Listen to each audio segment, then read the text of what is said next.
សំណួរតើទឹកសាបមានប្រភពនៅឯណា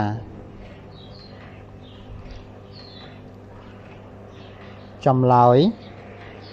ទឹកសាបមានប្រភពពីរទឹកលើផ្ទៃដីមានដូចជាស្ទឹងបឹងអូរទន្លេព្រែកជ្រោះត្រពាំងស្រះជាដើមនិងមួយទៀតគឺមានប្រភពមកពីទឹកក្នុងដី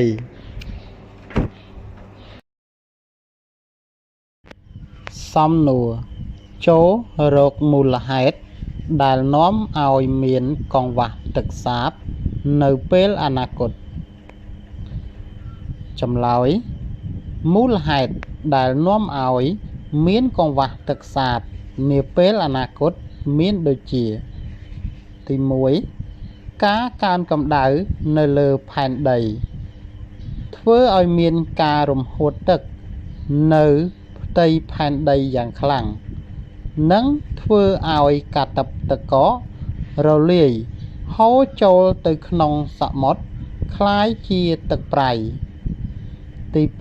2កំណើនប្រជាជនប៉ុន្តែទឹកសាបមិនកើនឡើងទេធ្វើឲ្យតម្រូវការប្រើប្រាស់ទឹកកាន់តែច្រើនឡើងសំណួរចូលអធិប្បាយពីវិធីប្រើប្រាស់ទឹកសាបដោយសន្សំសំចៃចម្លើយវិធីប្រើប្រាស់ទឹកសាបដោយសន្សំសំចៃមានដូចជាបិទក្បាលរ៉ូប៊ីណេឲ្យបានជិតល្អចំពោះអ្នកប្រើប្រាស់ទឹកម៉ាស៊ីនផ្សព្វផ្សាយដល់សាលារៀននិងសហគមន៍ឲ្យបានយល់ដឹងពីការអភិរក្សទឹកប្រមូលចានដែលប្រឡាក់ឬក៏ខ្វក់ឲ្យអស់សិនរួចលាងតែម្ដងទឹកប្រើប្រាស់ហើយអាចយកទៅប្រើប្រាស់ផ្សេងដូចជាទឹកងូតមិនទាន់ដុសសាប៊ូអាចយកទៅស្រោចដំណាំបានពិនិត្យវិក័យប័ត្ររដ្ឋករទឹកប្រចាំខែព្រោះវាជាឧទាហរណ៍ជួយឲ្យយើងរកឃើញមូលហេតុនៃការប្រើប្រាស់ច្រើនឬក៏តិចស្រោចសួនច្បារឬសួនបន្លែនៅពេលព្រឹកឬពេលល្ងាចដើម្បីកាត់បន្ថយការរំភាយចំហាយទឹកលាងបន្លែផ្លែឈើក្នុងចានធំជៀសវាងបង្ហូរទឹកពីក្បាលរ៉ូប៊ីណេដោយផ្ទាល់ព្រោះយើងអាចយកទឹកនោះទៅប្រើប្រាស់ផ្សេងទៀតដាក់វត្ថុសំណើមនៅជិតគល់ឈើដើម្បីជួយសន្សំសំចៃទឹកនិងពេលវេលាស្រោចទឹកគប្បីប្រើអំបោសបោសសម្អាតកន្លែងផ្សេង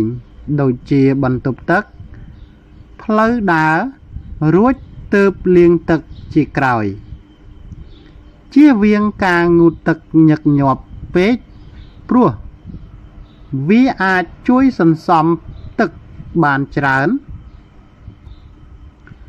កែសម្រួលបង្គន់ចាស់ដែលប្រើប្រាស់ទឹកច្រើនមកបង្គន់ដែលប្រើប្រាស់ទឹកវិញម្ដងបង្រៀនកូនឲ្យចេះបិទក្បាលរ៉ូប៊ីណេឲ្យជិតក្រោយពេលប្រើរួចបោកសម្លៀកបំពាក់ត្រូវដាក់ទឹកឲ្យល្មមនិងបរិមាណសម្លៀកបំពាក់ត្រូវរក្សាទឹកដែលងូតរួចដើម្បីយកទៅចាក់បង្គន់ឬស្រោចដំណាំសំណួរតើកង្វក់ទឹកសាបមានផលប៉ះពាល់អ្វីខ្លះចម្លើយកង្វក់ទឹកសាបមានផលប៉ះពាល់ដូចខាងក្រោមមនុស្សអាយុ50ឆ្នាំមានសភាពដូចមនុស្សអាយុ85ឆ្នាំ ហើយច្រើនមានជំងឺធ្ងន់ធ្ងរដោយសារខ្វះទឹកមនុស្សត្រូវជូតខ្លួនដោយកន្សែងអបប្រេងជំនួសទឹកមនុស្សទាំងអស់ត្រូវកោរសក់ដើម្បីជៀសវាងការប្រើប្រាស់ទឹកសម្អាតផែនដីคล้ายជាវាលធំក្តៅហែងដើមគ្មានដើមឈើគ្មានទឹកមនុស្សត្រូវស្លាប់កម្មករនិយោជិករោងចក្រត្រូវផ្ដល់ទឹកជំនួសប្រាក់បៀវត្សមនុស្សត្រូវកាន់ថូរងចាំត្រងទឹកអាហារភាគច្រើនជាអាហារសិប្បនិម្មិតពីមុនមនុស្សត្រូវការទឹក8កែវក្នុងមួយថ្ងៃតែនៅពេលនេះមនុស្សត្រូវការផឹកទឹកតែ1កែវប៉ុណ្ណោះមនុស្សបោះបង់ចោលសម្លៀកបំពាក់ដែលប្រឡាក់ព្រោះគ្មានទឹកសម្រាប់បោកគក់ធ្វើឲ្យមានសម្រាមកើនឡើង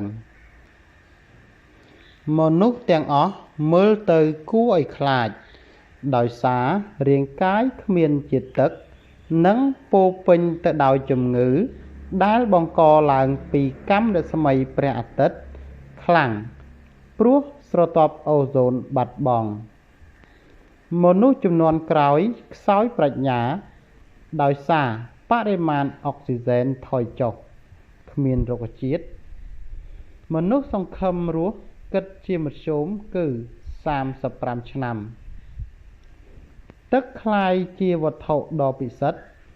ដែលត្រូវយាមកាមយ៉ាងហ្មត់ចត់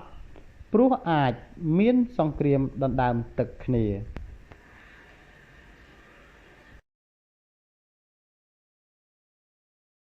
សូមបងប្អូនទាំងអស់គ្នាជួយចុច Subscribe Channel YouTube ខ្ញុំបាទម្នាក់មួយផងដើម្បីទទួលបានវីដេអូសំណួរចម្លើយថ្មីៗបន្ថែមទៀតសូមអរគុណ